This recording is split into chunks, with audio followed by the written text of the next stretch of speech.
Hello everyone, King Wizard here again today with another Yu-Gi-Oh deck profile. Um, I'm not really sure whether or not to classify this under my Casual Yu-Gi-Oh deck series. Not yet, at least. I made this about a week ago, and I only really play tested it then.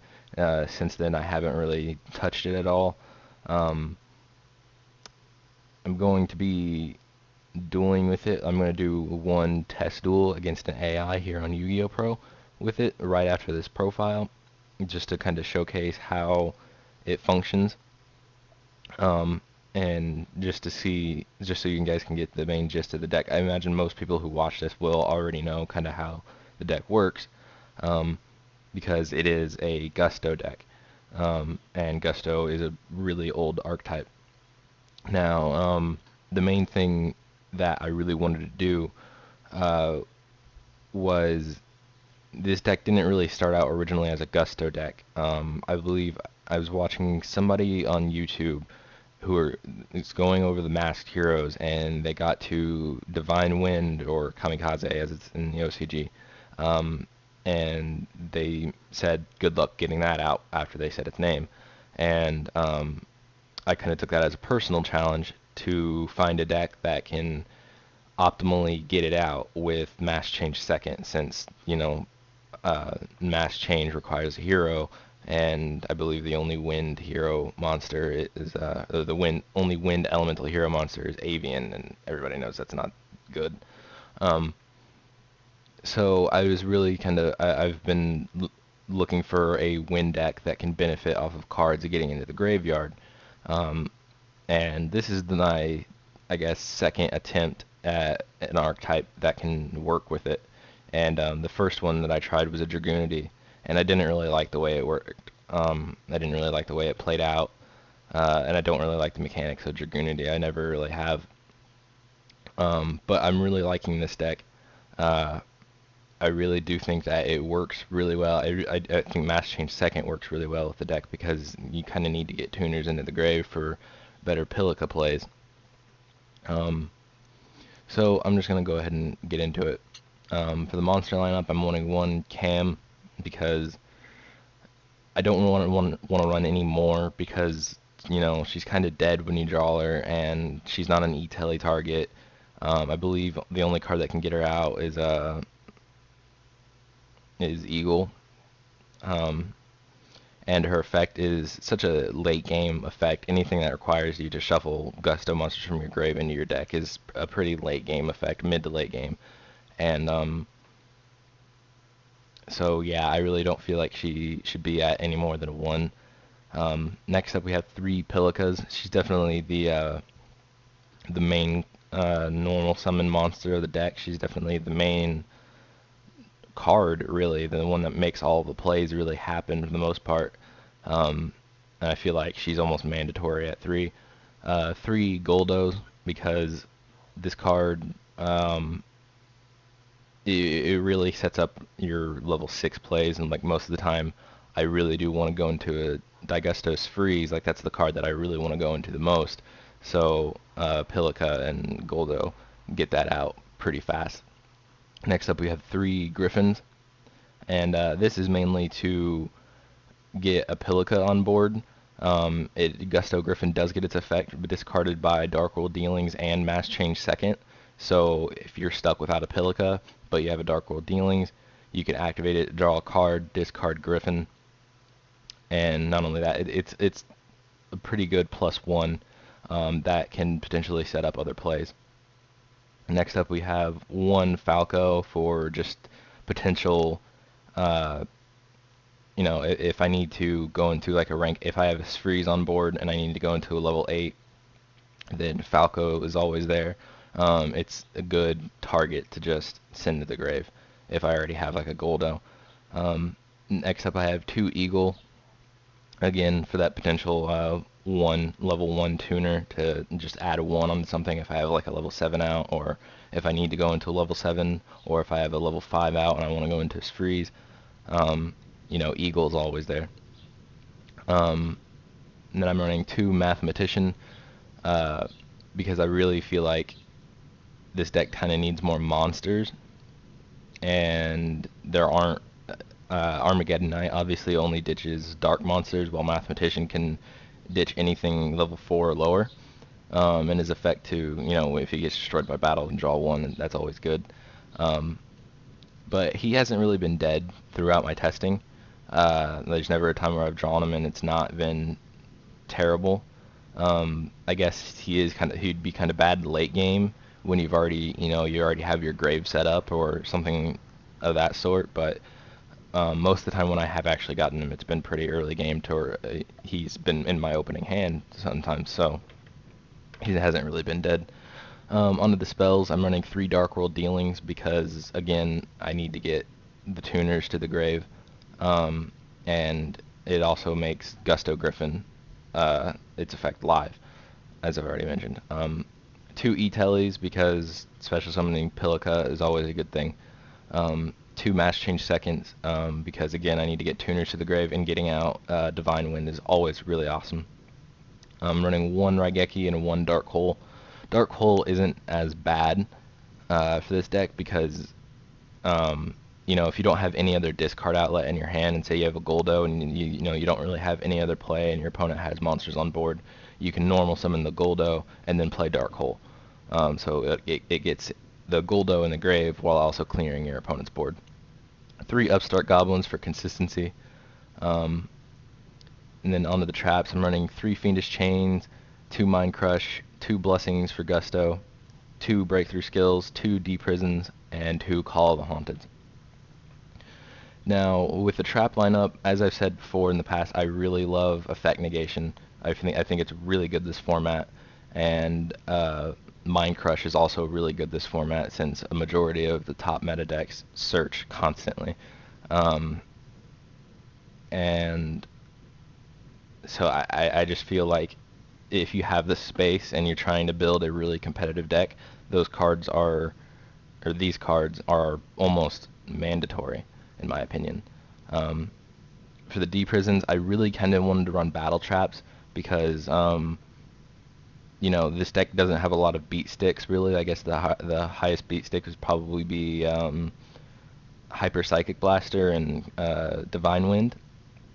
And so I guess they can easily be ran over, especially against something like Necros, who can easily get out like a Valk or a Trish. So if they attack, I don't ever expect any of the top decks to have multiple monsters out on board at the same time, unless it's like something like Klees. But I don't think the Klee matchup is anything that's going to be too relevant soon. Well, you never know, because if they hit Burning Abyss and Necros in the next ban list, then that might push up Shadal's and Klees, and potentially even Stellar Knight. So I might eventually run Mirror Force over this, but again, I need to do more testing. And then 2 Call the Haunteds for just general revival purposes. We can grab anything really. Grab an extra freeze. You can grab a Pilica to get her effect off to make a Pilica play. If you notice, my extra deck is not complete. There's 1 card that I took out for some reason. I don't know what I took out, and I don't remember if I was planning on replacing it with something. So to start off, I'm running 2 Masked Hero Divine Winds, 1 Hyper Psychic Blaster, 1 Thought Ruler Arcfiend, 1 Stardust Dragon, 1 Daigusto Eagles, 1 Black Rose Dragon, 1 Psychic Nightmare, 2 Daigustos Freeze, 1 Armades Keeper of Boundaries, 1 Daigusto Goldos, 1 Great Old Haster, and 1 Daigusto Falcos. These 2 are generally for, if I open like Dark World Dealings, Pilica, and Eagle, if I have like a turn 1 play that I can possibly make, but it's only a level 4. Most of the time I'm going to go into this one, but I guess in real life, since he's only out in the OCG at the moment, you can't really go into him. I don't know why it's not moving. His effect is pretty decent. It's definitely a lot better than this one. This card is something that I really would only go into if I need to get over something like mid to late game, because his effect only kicks in when he's synchro summoned. So anything that you summon after him isn't going to get that attack boost. So yeah, these 2 are really something that I don't go into often. Especially not this one. This one I rarely ever go into. Um, and as you notice, I don't have an extra deck built for this, or a side deck built. I did throw these in because if I know that I'm running or facing an opponent that runs multiple battle traps, then it would be good uh, for that purpose. But other than that, I haven't done enough testing to see whether or not if it's actually useful against that or not. Um, and then these two I just kind of threw in for, I guess, options if I need to take something out. I don't know. So yeah, that's the deck. Another thing to note, I really don't like the concept of setting a monster and recruiting that way, because that's kind of how the Gusto tuners work. Is you have to set them and your opponent has to attack into them in order for them to do their recruiting, and I don't like that. I don't like that mechanic. I think setting is extremely slow, and really it's such an old mechanic that it's so almost irrelevant today, because if your opponent knows, or even if they don't know what you're playing, then they most likely won't attack into a monster, because either they know that they're going to assume that you're either going to be playing Fire and Ice Hands, or they're going to assume you're playing Shaddolls. And I don't feel, knowing that, they're not going to attack into that type of shit. Um, And even if they learn that you're playing Gustos, they're not going to attack into your monsters, because they know that you're just going to get some sort of plus off of it. And it's just, I feel like it's such a slow and old mechanic, and I don't like it. The only time that I enjoy setting a monster is if I am running hands in a deck, which I do have two decks that run hands, being Battery Man and my Monarchs. But hands are different because you can also crash them. You can normal summon them and then crash to get their effects, which with these, if you crash, you're going to be losing a lot of life points, which I guess if you go into Thought Ruler or Arcfiend, it may not be too bad, because then you can get that back. Same thing with Hyper Psychic Blaster, but it's still something that's really risky. Those things aren't anything that I've figured out a way to go into consistently due to Pilica's limitation. But yeah, that's this deck. I do need to do more testing with it. A lot of times with synchro combo oriented decks, it takes me a while to learn how to get into the higher level synchros. I remember for the longest time when I picked up Lavels several years back, maybe 3 years ago. It took me a while to learn how to combo and get into the level 10 synchros. So with any sort of combo synchro oriented deck, it takes me a while to learn how to get to the better plays. And I definitely do need to do more testing with this deck. And because this definitely isn't a final version, this is a version that I threw together really fast about a week ago, and then I haven't really revisited it in a while. So I'm going to go ahead and then do one test duel. I'm not going to make it a match. I don't want to do a match. I'm just going to do a single against, let's keep Burning Abyss. Now this is the AI, as you can see, and it is an AI deck, so it semi knows how to play the deck, I guess. It's obviously not amazing, but it's whatever. That's not the best opening. I don't have any of my tuners. See, this is what I think is wrong, how the AI plays Burning Abyss, is that it always only mills one off of Dante's effect, and that seems completely backwards. It's just, that seems extremely foolish. That's not a good card to draw. I could Mathematician, ditch a Goldos, and then E-Tele for a Pilica. I'm going to go ahead and clear his board first. I know he'll get Farfa's effect, I think, but it doesn't really matter. Alright. Mathematician. Ditch Goldos.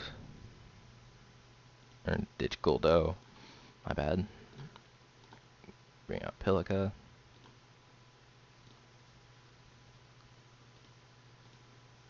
Synchro, first freeze. And grab Pilica right back. Oh, and I'm getting Phoenix Wing Wind blasted. Don't know why I didn't just chain it earlier to the Pilica. Alrighty then. I'm gonna go ahead and set those and attack for 15.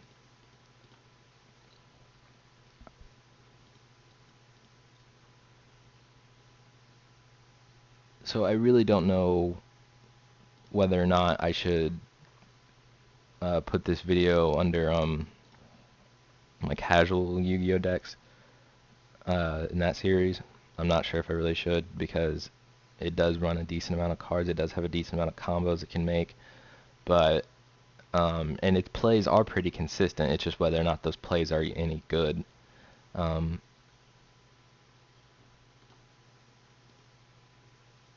See if I can make that freeze play successfully.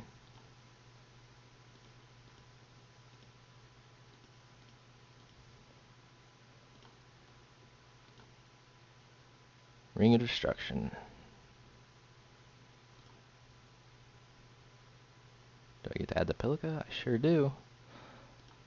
So yeah, it's stopped my freeze play both times, but both times it also, you know, still gave me that Pilica.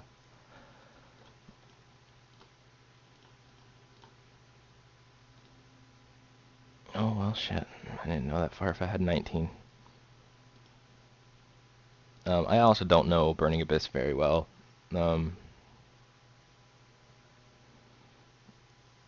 Wow. I know Fire Lake is definitely extremely devastating. But he has no hand and no field.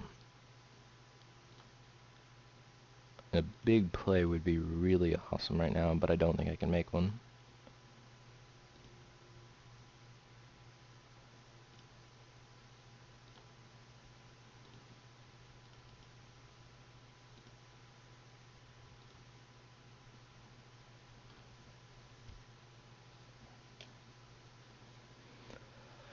One back row.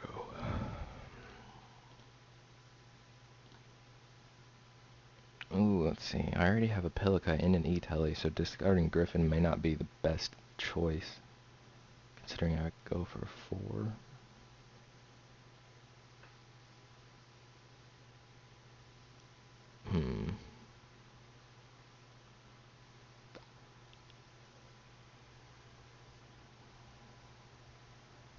Because I think the only thing that I can make is a Psychic Nightmare with a 6.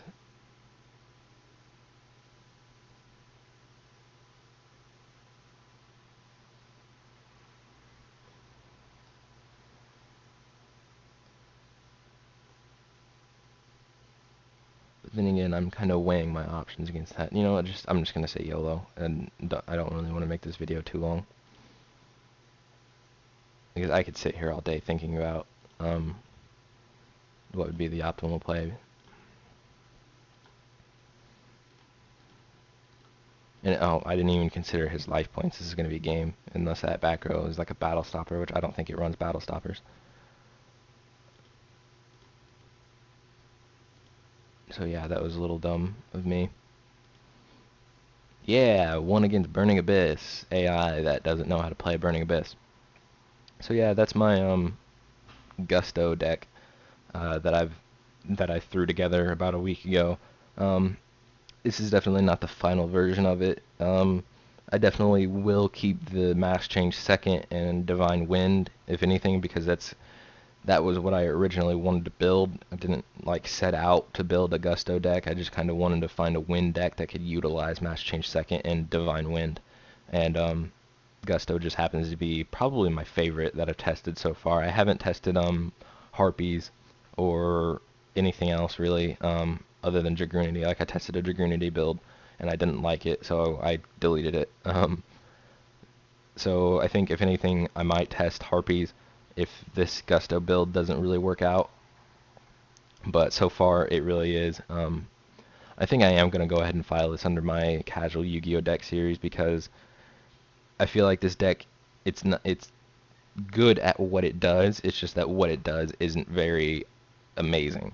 Um, it's just I really do feel like this deck is pretty consistent, and it can bring out it can bring out field presence really easily, and especially if I actually drew in a match change second, that duel was pretty boring. But similar to three axis Fire Fist, I love combos where if you can see, uh, if you remember in my Fire Fist build video, in my three axis build, or just the three axis engine alone, one of my favorite things about it is how it's able to establish a board and then also make a play for your next turn. Um, and that's kind of why I like Freeze so much.